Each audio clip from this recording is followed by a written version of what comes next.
कुछ कहानियां सिर्फ इतिहास नहीं बनाती, वो समाज को नई दिशा देती हैं।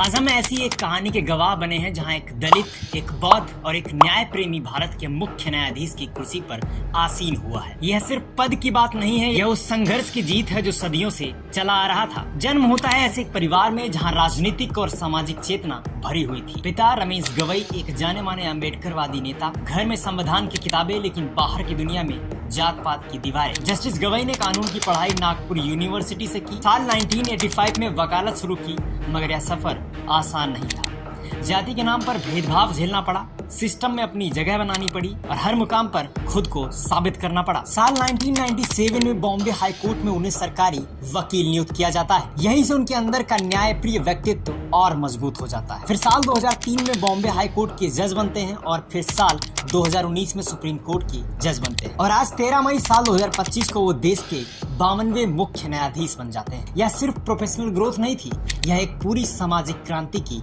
तस्वीर थी। जब जस्टिस गवई ने सीजेआई की शपथ ली, उनके चेहरे पर भाव नहीं थे, लेकिन आंखों में इतिहास बोल रहा था। और जब उन्होंने अपनी माँ के पैर छूकर आशीर्वाद लिया, देश भर में वो तस्वीर वायरल हो गई। एक बेटा नहीं, एक इतिहास झुक गया था उस माँ के सामने जिसने अपने बेटे को सबसे ऊंची ऊंचाई तक पहुंचते देखा। भारत की सुप्रीम कोर्ट की 75 साल के इतिहास में सिर्फ 2 दलित सीजेआई हुए हैं, पहले केजी बालाकृष्णन और अब जस्टिस गवई। क्या ये पर्याप्त है? क्या 16% दलित आबादी को ये 2% से कम प्रतिनिधित्व मंजूर है? जस्टिस गवई की नियुक्ति एक शुरुआत, लेकिन इसे बदलाव की लहर बनाना हमारा काम। जहाँ एक तरफ जस्टिस गवई सीजेआई बनते हैं, वहीं जस्टिस संजीव खन्ना रिटायर हो जाते हैं। एक ऐसे जज जिनका हर फैसला संविधान की आत्मा को मजबूत करता था, चाहे फिर इलेक्शन बॉन्ड केस हो या आर्टिकल 370 हियरिंग या लीगल एथिक्स और ट्रांसपेरेंसी को लेकर कड़े फैसले। जस्टिस खन्ना भले ही शांत स्वभाव के थे, लेकिन उनके फैसलों ने सत्ता को भी झकझोर कर रख दिया था। यह वीडियो सिर्फ एक नियुक्ति की खबर नहीं है, यह उस संघर्ष का प्रतीक है जो वर्षों से हर दलित के घर में पल रहा था। आज का भारत बदल रहा है, अब सिर्फ सपने नहीं देखे जाते, पूरे भी होते हैं। जस्टिस गवई ने हमें दिखाया कि संघर्ष का रास्ता भले ही लंबा हो सकता है, लेकिन अंत में न्याय हमेशा जीतता है। अगर आपको लगता है कि जस्टिस गवई की कहानी भारत के हर बच्चे तक पहुंचनी चाहिए, तो इस वीडियो को जरूर शेयर करें, क्योंकि एसटीजे इन्फो टीवी सिर्फ खबर नहीं दिखाता,